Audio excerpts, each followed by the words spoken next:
Ang wastong nutrisyon ay susi sa malusog, masigla at produktibong pamumuhay. Sa pamamagitan ng pagsunod sa 10 Commandments, mapapanatili nating malakas ang ating pangangatawan at makakaiwas sa iba't ibang sakit.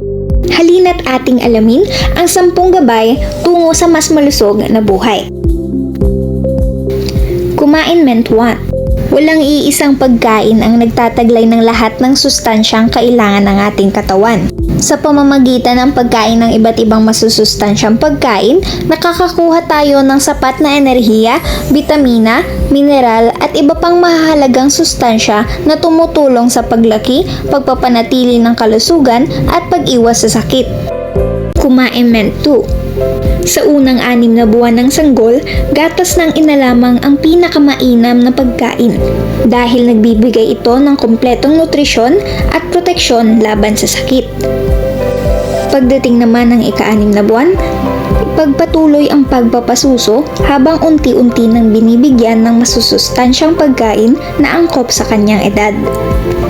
Commandment 3. Ugaliing kumain ng gulay at prutas araw-araw. Marami itong bitamina at iba pang sustansyang kailangan ng ating katawan. Nakakatulong ang mga ito na palakasin ang ating resistensya, maayos na pagtunaw sa ating mga kinain, at mapanatili tayong malusog at masigla. Commandment 4. Kumain ng pagkaing mayaman sa protina tulad ng isda, karne, itlog, tokwa at munggo.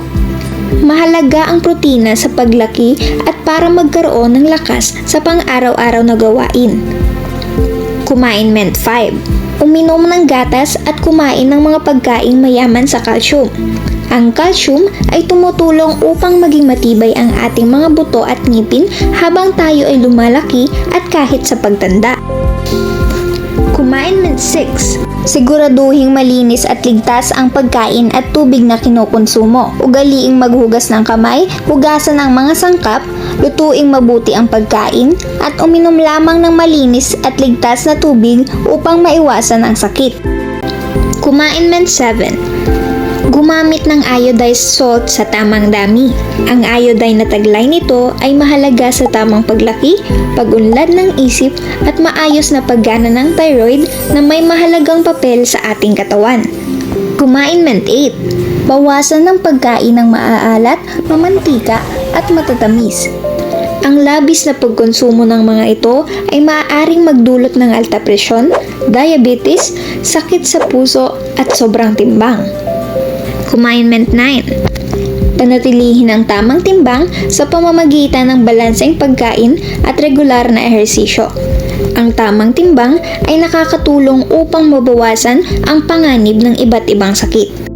At panghuli, Commandment 10. Maging aktibo araw-araw sa pamamagitan ng pag-ehersisyo o anumang pisikal na gawain. Iwasan ang pag-inom ng alak at paninigarilyo dahil maaari itong magdulot ng malubhang sakit sa puso, baga at iba pang bahagi ng katawan.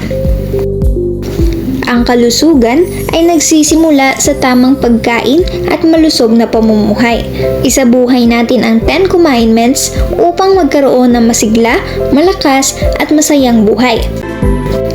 Tandaan, ang tamang nutrisyon at aktibong pamumuhay ay susi sa magandang kinabukasan.